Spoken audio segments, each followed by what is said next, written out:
주영석 기자의 뉴스 속으로. 뉴스 속으로는 예방과 치료의학도 최고, 리퍼도 최고, 시니어 어르신들에게 서울메디칼그룹이 최고, 서울메디칼그룹 제공입니다. 월가에서 내년 말이면 연방준비제도의 기준금리가 2.25%에서 2.5% 사이로 현재 5.25%에서 5.5%에 비해 단 1년 만에 3%포인트나 내려갈 것이란 예측이 나와 주목됩니다. 모건 스탠리가 그런 예측을 내놨는데 갑자기 경제가 경착륙하는 상황이 생길 수 있고 그러면 연준이 경기 침체 방어를 위해서 강한 금리 인하에 나설 수 있다는 의미입니다. 보잉사가 737 맥스 기종을 사용하고 있는 항공사들에게 긴급 점검을 요청하고 나섰는데 방향타 관련한 볼트가 풀어질 수 있기 때문이라는 이유여서 논란이 일고 있습니다. 주영석 기자와 함께합니다. 안녕하십니까? 안녕하십니까? 네, 이 연방준비제도의 기준금리 관련 소식인데 내년 말, 그러니까 이제 불과 1년 정도 뒤에는 기준금리가 크게 낮아질 수 있다, 이런 내용이네요. 네, 좀 그렇습니다.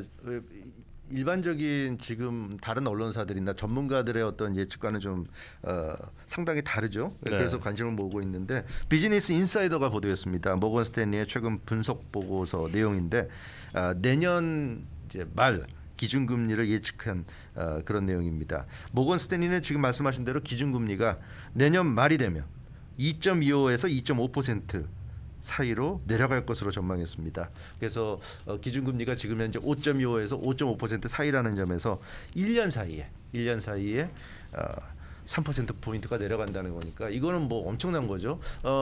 제롬 파월 연준 의장도 3번 정도 금리나 할 수 있다고 했잖아요. 네. 그것도 뭐 반드시 한다는 게 아니라 그 정도로 할 수 있을 것으로 본다고 얘기했는데 3번 0.25%포인트씩 내리면 0.75%포인트 3번 내려도 1%포인트가 안 되는데 3%포인트라는 것은 제롬 파월 연준 의장이 얘기한 것에 한 3배, 4배 그렇죠. 예, 뭐 한 번에 뭐 다는 거죠. 그래서 네. 굉장히 좀 관심이 모아지고 있습니다. 요즘 보면은 대부분의 전문가들이 내년 미국 경제에 대해서 굉장히 긍정적으로 네. 전망을 하고 있지 않습니까? 맞아요. 전문가들은 내년 미국 경제가 연착륙할 것으로 예측을 하고 있습니다. 예. 이건 뭐 시장도 그렇고 주요 언론들도 그렇고 대부분 동의하고 있는 부분이에요. 특히 시장이 굉장히 지금 그 기대가 높죠. 연말에 그 산타랠리가 지금 계속되고 있는 상황이고요.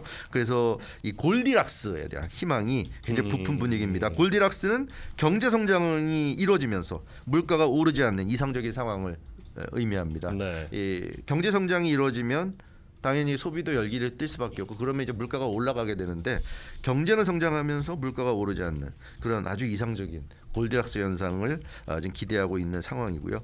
경착륙에 대한 보도나 예상은 찾아보기 어려운 것이 요즘 모습이라는 점에서 이 모건 스탠리의 이 같은 경착륙 시나리오 이례적이라고 할 수 있겠습니다.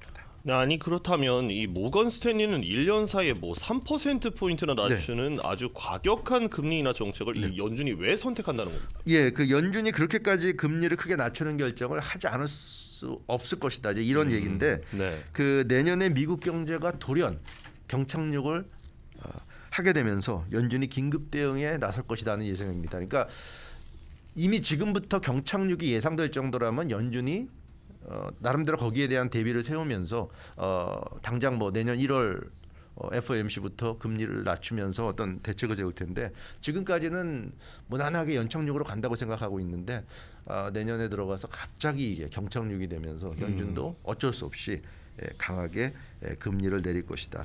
모건 스탠리 분석가들이 얘기하는 가장 큰 이유는 실질금리입니다. 실질금리가 문제가 될 가능성이 높다. 이렇게 지금 예측을 했습니다. 네. 실질금리가 문제라는 거는 명목상의 금리와는 상당히 좀 다를 거다 뭐 이런 얘기 아니겠습니까? 그렇죠. 명목상의 금리가 이제 우리가 지금 알고 있는 금리죠. 기준금리 5.25에서 5.5% 이게 이 기준금리가 명목상의 금리잖아요. 네. 근데 이제 실질금리가 문제가 될 수 있다. 그러니까 인플레이션이 둔화되는 속도에 비해서 국채 수익률 하락 속도가 좀 더디다는 겁니다. 모건 스탠리가 얘기하는 건 그러면 연준이 내년부터 금리 인하에 나서더라도 실질 금리는 더 오르는 그런 이제 상황이 될 수 있다는 거죠. 왜냐하면 금리는 내리지만 국채 수익률 하락이 그걸 못 따라가기 때문에 그러면 사실상 실질 금리가 더 오르는 거나 마찬가지다. 이제 이런 얘기가 되겠고요. 그 두 가지 변수가 여기에 더해질 것이기 때문에 경착륙 가능성이 있다. 그게 뭐냐면 내년 2024년은 선거해잖아요. 그렇죠. 11월 대통령 선거 벌어지고 이 선거가 벌어지기 때문에 정치적인 불확실성을 예측하기가 힘들다는 겁니다. 그리고 이 공화당이 지금 연방하원을 장악한 상황에서 조 바이든 행정부라든가 민주당이 그 재정 지원 정책을 펼치기가 어렵다. 뭐 코로나19 팬데믹이 왔을 때 어마어마한 돈을 풀었잖아요. 근데 네. 그런 덕분에 보건의 위기는 왔지만 경제 위기는 오지 않았는데 지금은 그렇게 함부로 돈을 풀기도 어려운 것이다. 따라서 지금 많은 장밋빛 예상이 있지만 의외로 경착륙이 올 수 있다. 경착륙이 불가피할 가능성이 있다. 이렇게 지금 모건 스탠리는 경고를 했습니다. 아니 그러니까 이 연준이 정상적인 수준의 금리 인상을 단행하기에는 대단히 긴박한 상황이 생길 수가 있고 네. 그러면 비정상적 금리 인하로 갈 수밖에 없다는 거 아닙니까? 네, 맞습니다. 그래서 모건 스탠리가 구체적인 그 시나리오까지 제시했는데 내년 3월 FOMC, 5월 FOMC에서 각각 0.25% 포인트씩 인하할 것으로 예상했고요. 그 다음부터 하반기 모든 그러니까 5월 FOMC 이후에 남아 있는 모든 내년 FOMC에서 0.5% 포인트씩 인하한다는 그런 전망을 내놓은 겁니다. 그렇게 되면 0.25% 포인트 인하 2번, 0.5% 포인트 인하 5번이죠. 그러니까 합치면은 딱 3% 포인트가 되는 겁니다. 그래서 이 시나리오대로라면 내년 12월 FOMC에서 기준금리가 2.25%에서 2.5% 사이까지 내려갈 수 있다.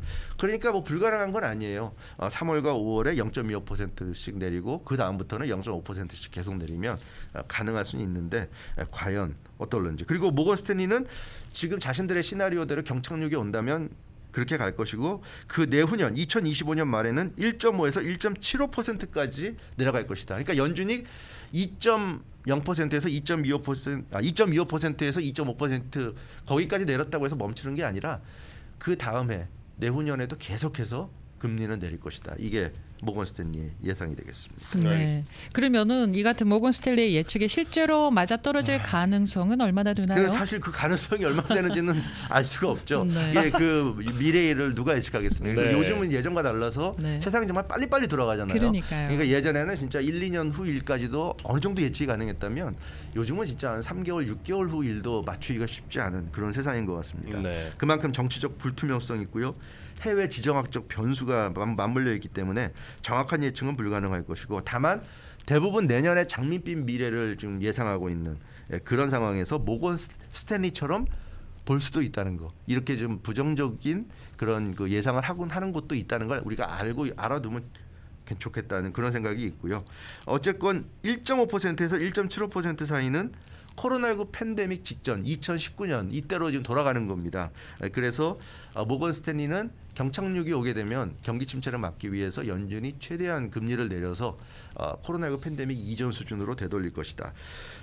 팬데믹이 2020년 3월에 터졌는데 그때 기억나시겠지만 그때 전부 다 이제 갑자기 하루아침에 회사들이 다 문을 닫고 일을 하러 못 갔잖아요. 네. 그래서 모두가 다 경제적으로 큰일 났구나 생각했는데 그때 연준이 취한 조치가 그때 금리가 1.5에서 1.75% 사이였는데 네. 이걸 완전히 제로로 낮춰버렸어요.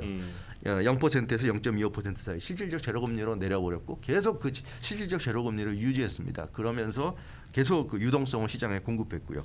따라서 모건 스탠리 예상도 경착륙이 이제 우려되는 상황이 되면 연준이 그렇게 나갈 것이다. 결국 연준은 할 수 있는 한 제로금리까지 끌어내릴 것이다. 이게 그 모건 스탠리의 예상이 되겠습니다. 실제로 뭐 이런 일까지 벌어진다는 거, 뭐 주식하는 사람들은 이러면 정말 주식시장은 최고 아니냐 이런 횡재죠. 예 생각할 수도 있는데 그러나 거꾸로 생각하면 이런 정도 조치까지 취해야 될 정도로 미국 경제가 심한 경기 침체를 맞게 된다는 얘기도 되기 때문에 이건 좀 어떻게 보면 좀 두려운 그런 스토리가 될 수도 있는 거고요. 그래서 여기까지 가지는 안 해야 되지 않을까 그런 생각도 드는데 어찌됐건 이렇게 지금 예상하는 그런 그 전문 기관도 있다는 거 그 정도만 우리가 좀 생각을 하고 내년을 이제 맞이하면 좋지 않을까 싶습니다. 네, 다음은 보잉사 소식입니다.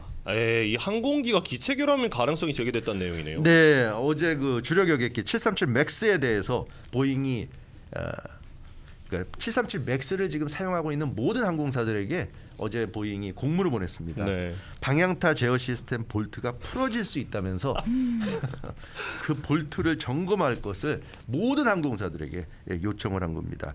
그 연방항공청 FAA의 발표를 보면 737 맥스 기종을 보유한 모든 항공사들에게 볼트가 제대로 꽉 잠겨 있는지, 혹시 헐렁한지 아니면 풀어져 사라졌는지 이런 거를 좀 체크하라고 이렇게 좀 정말 어이없는 결함이네요. 그렇습니다. 그 다큐멘터리가 하나 있어요. 넷플릭스에서 네. 방영이 방영이 된 건데 Downfall: The Case Against Boeing이라는 다큐멘터리가 있거든요. 네. 그러니까 기체 결함이 있는데 그 조종사들에게 제대로 얘기를 안 해주고 그래가지고 계속적으로 사고가 일어나는 거였는데 그 다큐멘터리 보면서 어떻게 저런 일이 발생하게끔 회사가 내버려뒀나 이런 생각이 드는데 그래도 지금은 다행히 결함이 알려져서 그나마 다행이라는 생각이 드는데요. 항공기 그 방향타 제어 시스템 볼트가 풀어질 수 있다는 게 이게 말도 안 되는 그런 결함 아닙니까? 굉장히 좀 위험한 결함입니다. 네. AP통신 보도를 보면 이 보잉이 그 항공사들에게 볼트가 풀리면 예. 이상 현상이 일어날 수 있기 때문에 반드시 점검해야 한다고 당부했다는 그런 내용을 전하고 있습니다.